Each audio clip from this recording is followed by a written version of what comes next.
Squeeze Gang. Y'all know the vibes, man. Listen, we back in Toronto. Shout out to Toronto. Y'all know we rocking with y'all heavy. We got Tales of Toronto, the crazy story of Pistol, man.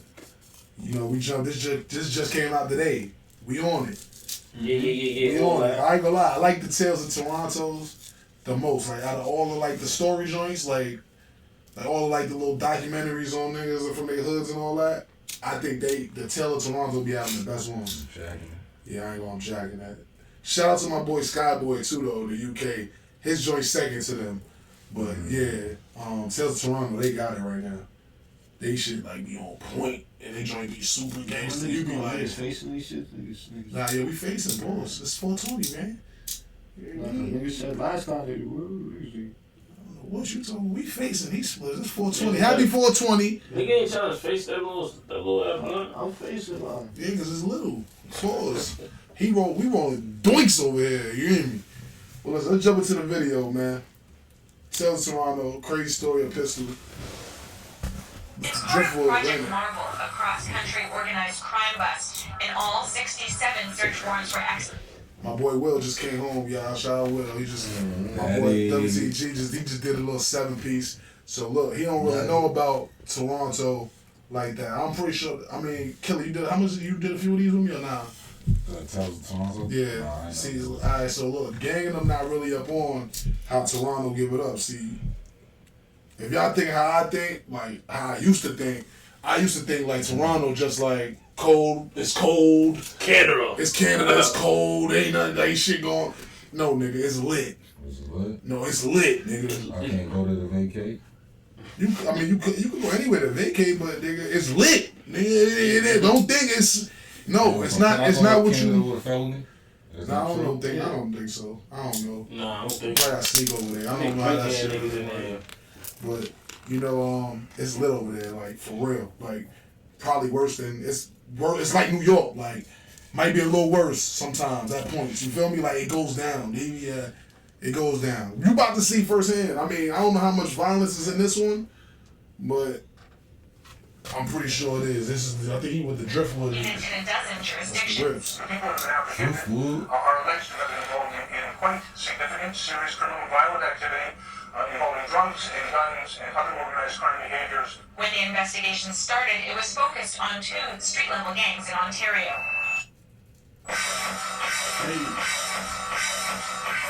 That's it.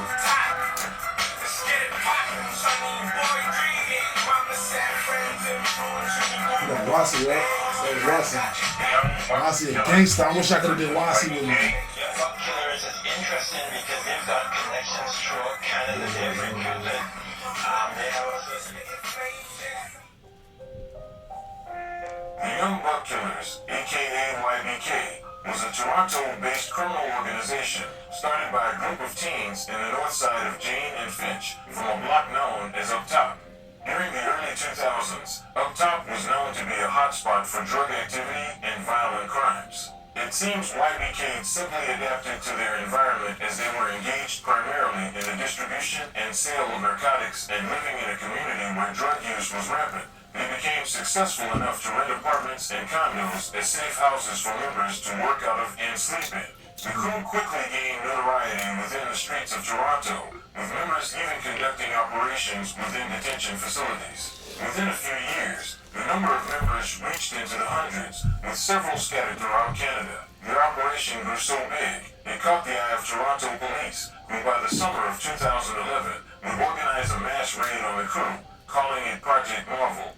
Attempted murder, prostitution. We have breaking news this hour on a cross-Canada crackdown on gang crime. Raids are underway in cities from Toronto all the way out to Vancouver in the middle of the night. A 94-year-old great-grandmother among those arrested in a series of handguns. A 94-year-old Granny got booked? Nah, not Granny. Niggas book Granny. Look at the sticks, touch my Granny. Yeah. Look at the sticks. Why y'all arresting grandma for? Nah, they wild Granny up. 94 though, bro. 94, bro. That's crazy. I ain't gonna lie, nigga. I would've been in the hospital. Nigga. Touch my grandma. They probably would've shot me down. 94 is crazy. They'd have had me in cuffs. I'd have been headbutt Yo, niggas. but look, My grandma. The people who had him in the crib is disrespectful. They had You carrying grips in there with Granny. She Yeah, that ain't 94 right. game. You ain't right for having them grips in there with Granny. If they had that shit in there with Granny, Now if you level Granny, like, different. Granny was against you. 94 game. Granny was Yeah, against you. nigga. Feel me? They probably had Nah, niggas. it's- for them yo, to it's- be it's- fucking it's Later, supposed nigga, to you die, gotta bro. keep it with you. nah, Just but it's having- codes, bro. You ain't supposed to have shit like that in the crib with your parents or your grand. Like for real. When you got shit like that, you ain't supposed to have that shit in there with your parents and your grandparents, my nigga. And Granny both. Fuck that, nigga. You ain't never supposed to have no shit like that in the crib with them, for real. I mean, niggas just living fucked up situations where we ain't, nigga ain't probably got nowhere else to That's put like it. me bringing all that shit to my grandma's crib, nigga. Bro, that's nutty. You Oh, can't do shit, I that. don't know what you talking about, bro. My nigga, that's what the situation would be. Yeah, That- that's nutty. that's You're not supposed to- crazy. That's like on some real, like, grown man street rule. Like, you ain't supposed to have no grips in the crib with your And parents. she None of that shit. 94 at that. Yeah, that's crazy, nigga. You shouldn't be living with your grandma, you bum ass nigga. Grown ass man. 94. You shouldn't have no guns in grandma crib, nigga, or mommy crib, for real. Real nigga shit. That's real. But some people force, they gotta live how they gotta live, they gotta do what they gotta do. But nigga, as soon as they come in that crib, nothing in here is hers. That's the shit, that's what comes with that. Yeah. That's what comes with that. That shit was fire though, right? That shit looks fire. But that's what come with that. They come in, that's why you don't bring it in there. So you don't have to be put in that position. Because you run up in your crib with it, it ain't mine. They run in your crib, you can say it ain't mine. I don't know who you got put that You there. hear me though? You come in my crib, you put that there. I ain't never seen that. That's what son said. Grab my crib, that both going to jail. What you doing? Alright, man, it's mine. Now you forced to go to jail. Yeah. Now you look stupid. You heard what's the You name hear from me, the though? hood did that, nigga. The boys in his You hear me crib. though? They found the gun. He That like, might yo, be y'all pick that grandma there. gun right there though. They said, I saw your mom's then. Nah, that might be grandma shit right That there. might be Grandma got Nah, that's grandma They got got right the there. muscle. When the boys ran, what's the name, crib? black shit, I man. ain't gonna say his name, but boys ran, what's the name, crib? We don't He know like, oh, that y'all, he said, y'all picked that there. That ain't mom's. He said, I saw your mom's then. He like, it's mom's. What else you gonna say? Yeah, they definitely gonna say You don't even want them to bring your mom in, nigga. Nah, that's Grady Gun though. That shit like he got a cane That's a on it. musket. That shit like he got the cane on the under it. Look at the cane on it. Yo, that's really good. Automatic rifles and more Look than at that shit. $100,000 He's in getting red. are seized during yesterday's cross-country crackdown. Many of those arrested. That's why Granny probably let it rock. Let me see that. You got all his money, pay the bill, son. You said what? Nah, my phone. That's my phone. Pay the bill. My grandma bill is probably $40 a month, nigga. Grandma ain't paying no real rent, nigga. Old school. As young as She 14, was 80 years, facing man. charges that include attempted murder. They appeared in court today, one by one, and many have already been released. If your children have guns, moms, look in their rooms, check. You might have a killer on the dinner table. Confidential informants told police that the young buck killers were led by three gang bosses: Mohammed Hirsi, Guled Mahadali, aka Gully, and Shamar Gardner. Gully was the older brother of Lost Gang rapper FB, while some may recognize Shamar as Press's older brother, Bundog. After Project Marvel, Gully was deported to Somalia, while Bundog and Mohammed Hirsi were given 10 and 14-year sentences respectively. With the dismantling of the OG leaders, Toronto police assumed the end of violent gangs Yeah, he operations. said respectful. Nigga said they gave him 10 and 14 years respectfully. That's mad disrespectful. OG. They disrespected them niggas. Disrespectful motherfuckers. Smack that nigga, man. 10 and 14, nigga, respectfully, nigga. Respectfully my ass, nigga. Respectfully, They how probably much you was come take facing this 30 thing from me, though. man? They probably was No, facing he was 30. even attacking 5. Them niggas probably was facing 30. Nigga say, nigga ain't jacking 5. Respectfully. What is you talking about? Dead ass. On phone in. On BD. They know YBK had several underlings ready to take over. One of them was this 17-year-old kid, Tyshay Gordon, aka Pistol. Raised in Lawrence Heights, commonly referred to as Jungle, Pistol had a rough upbringing. His father was gunned down when he was only 3, and since then, his mother was left to raise him and his 5 brothers alone. By the 3rd grade, he would earn his first of many suspensions from school for a fight. His troubles went on until his sophomore year in high school, when he would be suspended for 20 days after assaulting another student. He was placed into anger management and counseling, but none of it helped. Now 15, on the verge of being expelled from school, With no money and nobody to turn to, Pistol would drop out of school altogether. Throughout 2014 and 2015, he would be in and out of juvenile detention for various drug trafficking offenses as well as assault. By the time he was 17, Pistol was fully immersed in a lavish criminal lifestyle. Within 2 years of dropping out of high school, Pistol became a reputable drug trafficker for the Young Buck Killers. He carried numerous false IDs and credit cards, and in addition to his taste for expensive champagne, he was known to drive lavish rental cars and lease luxury condos. He was spending no less than $4,000 a month funding this lifestyle. Court documents also noted that Pistol was without a doubt the most violent member from YBK. Young Buck. 17, folks. He's the On most April violent. 18th, 2016, at the peak of his criminal career, Pistol would host an overnight party at a downtown Toronto condo. He would invite 5 of his associates, including Pressa, whom Toronto police labeled as one of the co-leaders of YBK, and 23-year-old Ransky Gleason. All 5 men were armed, with some carrying multiple firearms. Ransky, who was a rising rapper at the time, also invited his childhood friends, MC and KP. Despite only being 16, KP was on the run from police, while MC was out on bail and was a member of a gang called the Queens Drive Crips. Unbeknownst to MC, several of his Queens Drive affiliates had problems with some of the YBK members at the party, especially Pistol. Somehow they found out MC was kicking it with him, and they weren't happy. In the midst of the party, they kept spamming MC's phone, trying to pressure him into dropping the location. He refused and hung up on them, but seconds later, KP's phone started ringing. It was the Queens Drive members asking for the location again, but this time, they got what they needed. KP dropped the location, but in the midst of the phone call, Pistol, who was watching what was going down from a distance, snatched the phone and started going off on the Queens Drive crew. A nasty argument would ensue to the point where Pistol challenged the Queens Drive members to meet them at the front of the building. They agreed, so Pistol gathered the other YBK members and made their way towards the lobby of the building. KP, MC, and 4 girls were left alone in the apartment. Unbeknownst to the YBK members, as they made their way down to the lobby, the Queens Drive members were already in the building and on their way up to their apartment. Nutty. Completely unaware their rivals were now standing by their front door, the YBK members made their way back up to their apartment. Seconds later, CCTV managed to capture the moment the rival crews would meet face to face, almost like a scene out of a Quentin Tarantino film.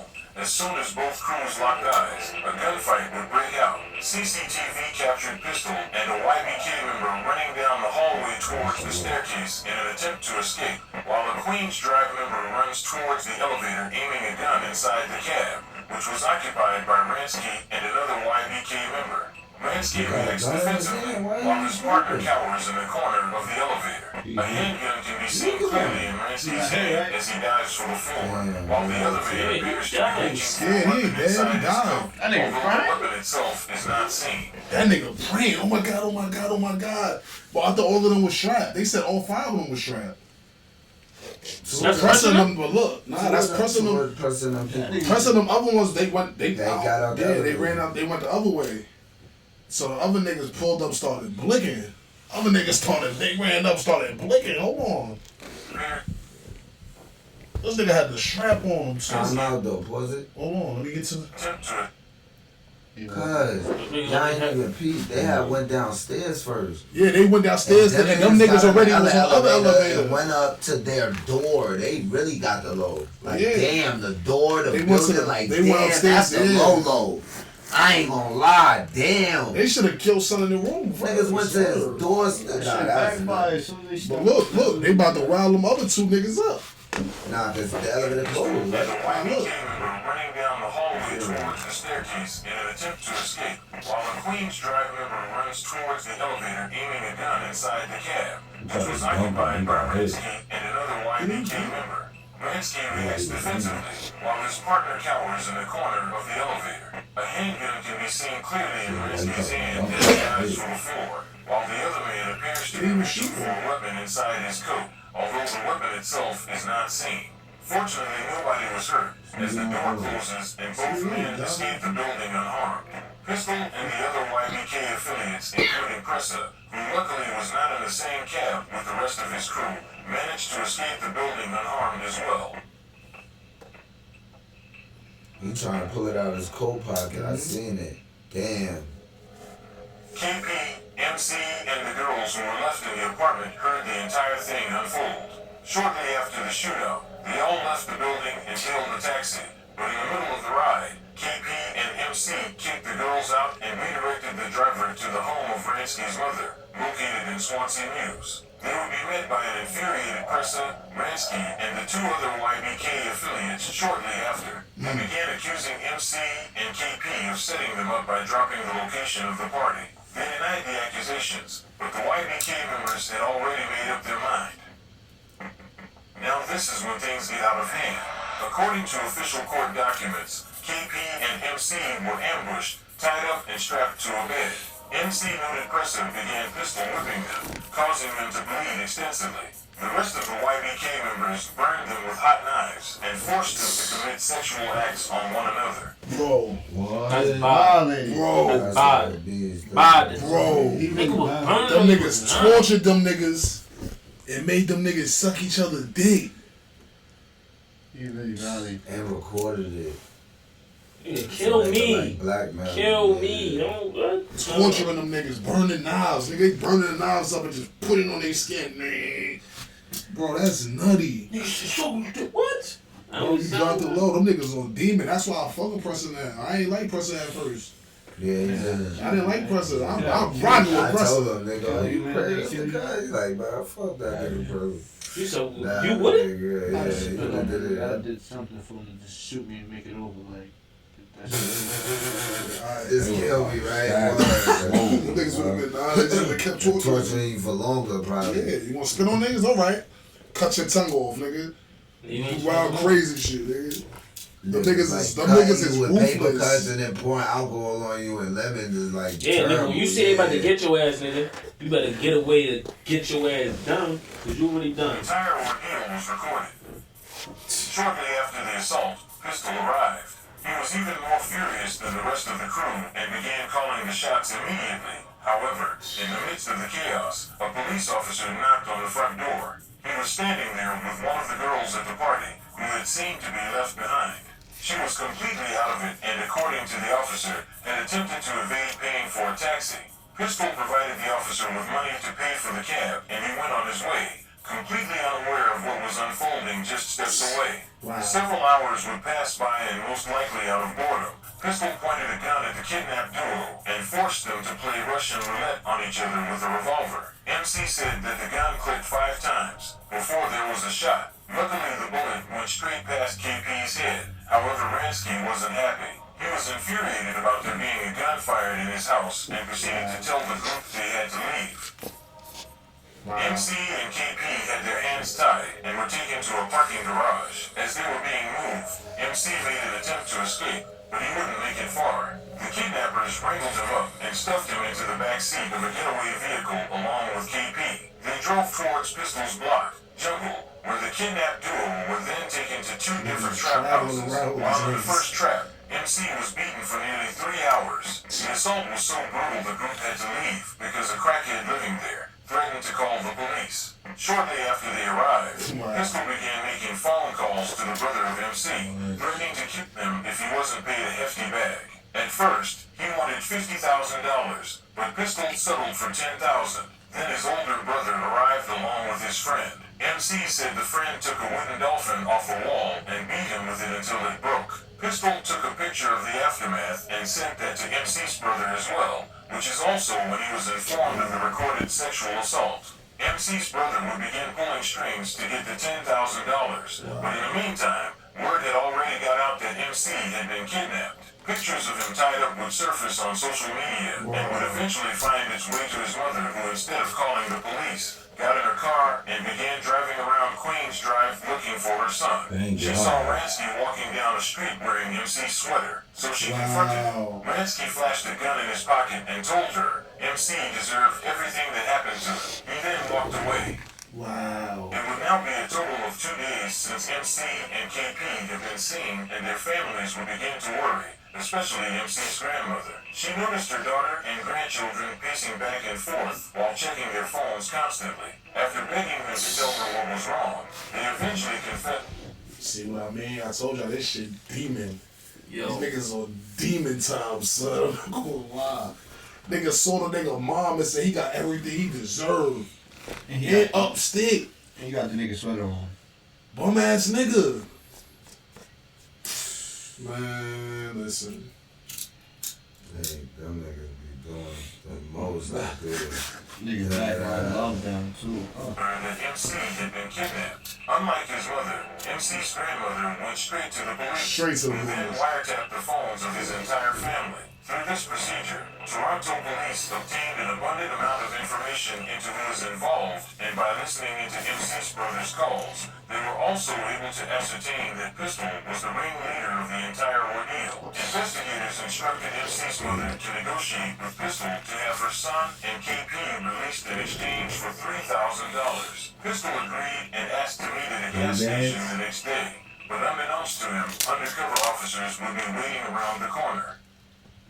After 3 days of being held captive, MC and KP were finally released after Pistol was paid the $3,000. After the exchange, however, the vehicle carrying Pistol and the rest of the YBK members sped off immediately, sensing they were being watched. The squad car placed at the meetup location to watch the exchange go down did their best to tail the suspect vehicle, but it was too late. They got away. As they should. Well, tonight we're learning more about the two gangs allegedly involved in the violent shootout and kidnapping that all began here on the 25th floor of this downtown condo building. The two gangs allegedly involved in this violent kidnapping are the Young Buck Killers and the Queens Drive Crips. The Young Buck Killers is interesting because they've got connections throughout Canada. They've recruited, they have affiliates in Alberton and in out of Saskatchewan. They've got affiliates. This Driftwood gang was part of a sweep a few years back, but it's still going strong because of younger recruits, while the Queens Drive Crips from the Jane and Wilson area have been laying low for many years. Warrants have been issued for a 17 and 23-year-old accused of beating and torturing their rival gang members, while today a 51-year-old man was arrested in connection to that kidnapping. We have judicial authorization That to nigga's right. release two of these. One photo here is a 17-year-old boy, Troy Shea Gordon, a.k.a. Pistol, who's wanted for numerous kidnapping offenses, and along with the adult, which is Lincoln Richards, who's 23 years of age.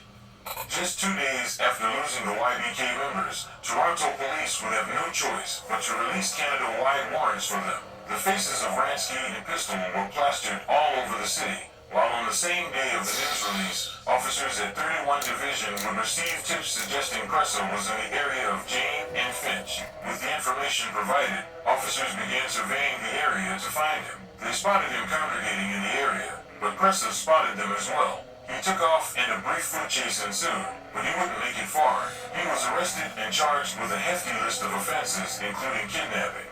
While incarcerated, Cressa was subject to a brutal beating by rival gang members and had both of his arms broken, but Cressa himself would later refute those allegations on a track called Orange Jumpsuit, where he claims he actually sent one of them to the ER.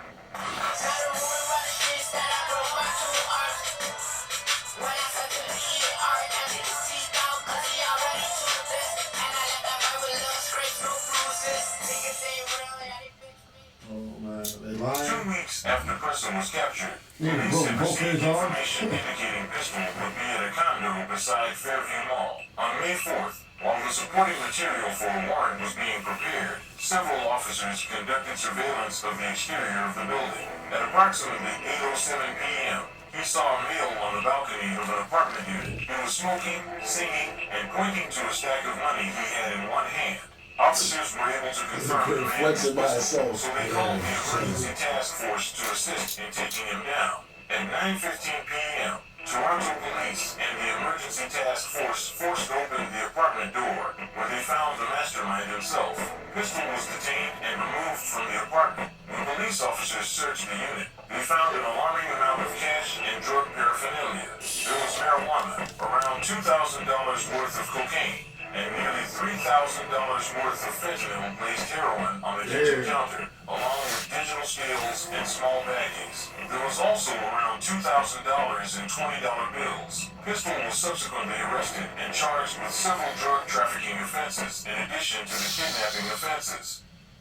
Damn. The remainder of May would see more and more arrests, and by June, nearly everyone involved in the shootout and kidnapping would have been arrested, except for this man, Mr. Ransky Gleeshi. This would be surprising considering Nigga like a That rat. dude ugly. That nigga like a rat. I ain't gonna lie, that dude ugly as hell. Oh, for them grade. That nigga look like a rat. That's he look crazy. like he look like he a rat, and I bet you he told. What you gonna do? Nah, he probably ain't. I ain't gonna do that to him. Mom, nabbed, and gang war kidnapping. Son still on loose. Oh, they booked the mom, but they did it in her crib. See what I mean? Why you can't do shit in people in your parents' shit, bro? Look, mom got booked. Where's son at? He ain't even come to, oh, nah, my mom, this me, man. Now look, when you do shit like that, now look what you gotta go do. You don't stand a chance in court. Cause you gonna have to go say, yo, listen, my mom innocent, that's me. If you don't do that, well, you a fucking piece of shit. Now your mom gotta go do 10, 15? That's crazy. See, that's why you don't do shit when you late. Cause then you make shit ugly. Feel me? Make shit ugly. his mother and sister were arrested before him, as officers found information indicating they were at their Swansea News residence when the torture and assault occurred. Officers were hoping their arrest would entice Ransky to surrender, but it didn't. He remained on the run until the 23rd of June, when he would finally be captured all the way in Montreal.